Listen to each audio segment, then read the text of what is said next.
ایک दिन हजरत बाबा फरीद दरख्त के नीचे अपने साथियों और मुरीदों के साथ महवे गुफ्तगू थे कि एक हिंदू औरत अपने सर पर दूध का बर्तन रखे हुए इधर आ निकली। हजरत बाबा फरीद ने रस्म दरवेशी के मुताबिक उस बुत परस्त औरत की खैरो आफियत दरियाफ्त की। हिंदुओं की नज़र में वो एक नीच जात से ताल्लुक़ रखने वाली औरत थी, इसलिए कोई शख्स भी उससे इंसानी लहजे में गुफ्तगू नहीं करता था। आज जब उसने एक दूसरे मजहब के मानने वाले बुजुर्ग शख्स की तरफ से बराबरी का सलूक देखा तो अपनी हालत ज़ार बयान करने लगी। मेरा ताल्लुक अयोधन में बसने वाले ग्वालों के खानदान से है। बाप दादा दूध फरोख्त करके अपना पेट पाला करते थे। मेरा शौहर मर चुका है और मैं बरसों से दूध फरोख्त करके अपने बच्चों की परवरिश कर रही हूँ। पहले जिंदगी पुरसुकून थी, मगर कुछ दिनों से एक अजीबो गरीब मुसीबत का शिकार हूँ। ये कहकर ग्वालिन इधर उधर देखने लगी जैसे वो किसी से खौफजदा हो। हजरत बाबा फरीद ने औरत की जहनी कशमकश को महसूस करते हुए फरमाया, तुम बेखौफ व खतर अपने दिल की बात कह डालो। हम लोग मुसलमान होते हुए भी तुम्हारे गमगुसार हैं। हमारा मजहब दुनिया के हर मजलूम की हिमायत करता है। हजरत बाबा फरीद की शफकत व मोहब्बत का मुजाहरा देखकर हिंदू औरत ने वो राज कह डाला जिसे बयान करते हुए उसकी जबान कांप रही थी। कुछ दिन से ऐसा हो रहा है कि यहाँ के चंद जोगी और जादूगर मुझे परेशान कर रहे हैं। वो रोजाना मुतालबा करते हैं कि सारा दूध उन्हें दे दिया जाए। कुछ दिन तक तो मैंने ऐसा ही किया, मगर जब उनसे दूध की कीमत तलब की तो जोगियों ने बड़ी बेरहमी से जवाब दिया कि वो लोग जो चीज़ खरीदते हैं उसकी कीमत अदा नहीं करते। मैंने आइंदा दूध देने से इनकार किया तो वो लोग बद्दुआ देने लगे, अगर तू हमें दूध नहीं देगी तो तेरा दूध इस काबिल नहीं रहेगा कि कोई दूसरा खरीद सके। मैंने जादूगरों की इस धमकी को कोई अहमियत नहीं दी और वापस चली आई। फिर जब दूसरे दिन दूध फरोख्त करने गांव पहुंची तो मेरी हैरत की कोई इंतहा नहीं रही। दूध के तमाम बर्तन कीड़ों से भरे हुए थे। मैंने इसे इत्तफाक समझा, मगर दूसरे दिन भी यही वाकया पेश आया। मजबूर होकर मैं दोबारा उन जोगियों के पास गई और उनसे रो रो कर इल्तिजा की कि निस्फ दूध वो ले लें और बाकी मेरे बच्चों के लिए छोड़ दें।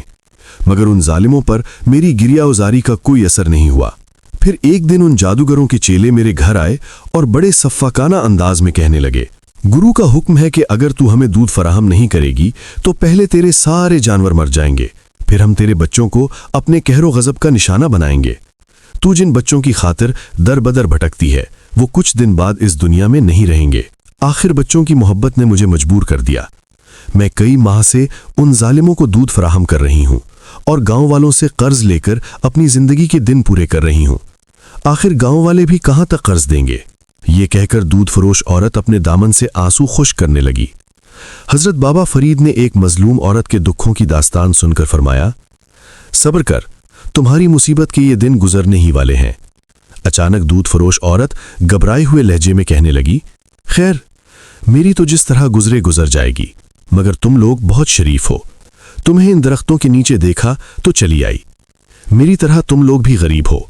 तुम्हें ही बताने आई थी कि कहीं वो मजालिम जादूगर इधर का रुख न करें और फिर तुम उनकी जफाकारियों का निशाना बन जाओ। औरत की सादा दिली काबिल दीद थी। वो अपनी परेशानियों को भूलकर दरवेशों को जादूगरों के मुमकिना इक़दाम से बचाने आई थी। हजरत बाबा फरीद उस दूध फरोश औरत के खुलूस से बहुत ज्यादा मुतासिर हुए और फरमाने लगे, तुम एक सादा दिल औरत हो और हम फकीराने बेनवा तुम्हारे इस खुलूस को हमेशा याद रखेंगे। वैसे तुम भी याद रखो कि जब तक अल्लाह की तरफ से कोई मुसीबत इंसान का मुकद्दर न बन जाए, उस वक्त तक दुनिया की कोई ताकत उसे जर्रा बराबर भी नुकसान नहीं पहुंचा सकती।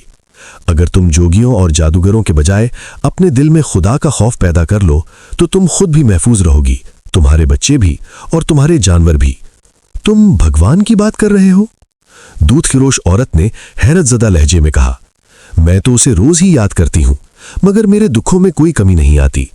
तुम जिस भगवान की पूजा करती हो वो तो खुद पत्थर का एक बेजान मुजस्मा है जो अपनी जगह से जुम्बिश भी नहीं कर सकता।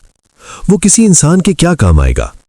मैं जिस खुदा की बात कर रहा हूं वो अपनी जात में तन्हा है, कोई उसका शरीक नहीं, और इस कदर कुदरत वाला है कि सारी दुनिया के इंसान मिलकर भी उसके फैसले को तब्दील नहीं कर सकते।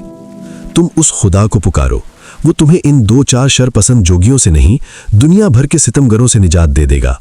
अभी हजरत बाबा फरीद इस हिंदू औरत से ये गुफ्तगू कर ही रहे थे कि सामने से अजीब हुलिये के लोग आते हुए नजर आए।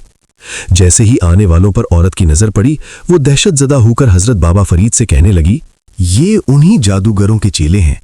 आज मुझे तुम्हारे पास कुछ देर हो गई तो ये मेरी तलाश में यहां तक आ पहुंचे। हजरत बाबा फरीद ने औरत को खौफजदा देखकर फरमाया, तुम मेरी मेहमान हो, इसलिए तुम्हें हरासा होने की जरूरत नहीं, मैं खुद इन लोगों को जवाब दे लूंगा। जादूगरों के चेलों ने आते ही गैज़ो गज़ब का मुजाहरा किया और कहरनाक लहजे में औरत से कहने लगे, तू यहां आराम से बैठी बातें कर रही है और गुरु दूध का इंतजार कर रहे हैं। आज तेरी खैर नहीं, इसे मैंने रोक लिया था। हजरत बाबा फरीद ने जोगियों को मुखातिब करते हुए फरमाया, तुम भी बैठो। अभी फिजा में एक मर्द खुदा के अल्फाज की गूंज बाकी थी कि जोगियों पर सख्ता तारी हो गया और वो इस तरह जमीन पर बैठ गए जैसे किसी गैबी हाथ ने उन्हें जंजीरें पहना दी हों। कुछ देर बाद जोगियों की दूसरी टोली आई। हजरत बाबा फरीद ने उनसे भी वही फरमाया, बैठ जाओ, और वो भी सर झुकाकर बैठ गए। अलगर्ज गुरु ने अपने तमाम चेलों को भेजा और वो सब के सब इस तरह बाबा फरीद के सामने सर झुकाकर बैठ गए जैसे उन्हें किसी ताकतवर मकनातीस ने जकड़ लिया हो। आखिर में जोगियों का गुरु अपने चेलों को ढूंढता हुआ इधर आ निकला। तुम लोग यहां क्या कर रहे हो? गुरु ने गजबनाक होकर अपने शागिर्दों की तरफ देखा। इन्हें मैंने कैद कर लिया है, अब ये कहीं नहीं जा सकते। हजरत बाबा फरीद ने फरमाया, कौन है इस दुनिया में जो मेरे चेलों को कैद कर सके? गुरु ने इंतहाई गुरूर और तकब्बुर का मुजाहरा करते हुए कहा और फिर बुलंद आवाज में अपने मंत्र पढ़ने लगा। अब तेरा कोई मंत्र नहीं चलेगा। हजरत बाबा फरीद ने फरमाया, कुफ्र के दिन पूरे हो चुके। गुरु पर हैजियानी कैफियत तारी हो गई। वो चीख चीख कर मंत्र पढ़ने लगा, बदी की तमाम ताकतों को पुकारता रहा, मगर आज कोई उसका मददगार नहीं था। आखिर गुरु ने हजरत बाबा फरीद के कदमों पर सर रख दिया और अपने चेलों की रिहाई के लिए इल्तिजा करने लगा। तेरे शागिर्दों को सिर्फ एक शर्त पर रिहाई मिल सकती है कि तू उन्हें लेकर यहां से दूर चला जा। हजरत बाबा फरीद ने पुरजलाल लहजे में फरमाया, अगर आइंदा तूने मखलूक खुदा को तंग किया तो फिर तुझ पर खुदा की जमीन तंग हो जाएगी। गुरु बहुत देर तक हजरत बाबा फरीद से माफी मांगता रहा और फिर अपने चेलों को लेकर अजूधन की हुदूद से निकल गया। गुरु के जाने के बाद हजरत बाबा फरीद उसकी जगह पर इकामत गजी हो गए और पूरा कस्बा आपकी इस करामत के शोर से गूंजने लगा। अलगर्ज सैकड़ों बुत परस्त हल्का इस्लाम में दाखिल हो गए। अजोधन में आपकी ये पहली रूहानी फतह थी। नाजरीन, ये थी हमारी आज की वीडियो जो हमें सिखाती है कि हमारे असलाफ ने हमेशा दूसरों के लिए आसानियां पैदा की, अपने किरदार और इखलाक से दूसरों को अपना गर्विदा बनाया। अल्लाह रब्बुल इज़्ज़त से दुआ है कि वो हमें उनके रास्ते पर चलने की तौफीक अता फरमाए। आमीन। अगर आपको हमारी वीडियो पसंद आई हो तो हमारे चैनल को सब्सक्राइब करें, इसे शेयर करें। शुक्रिया।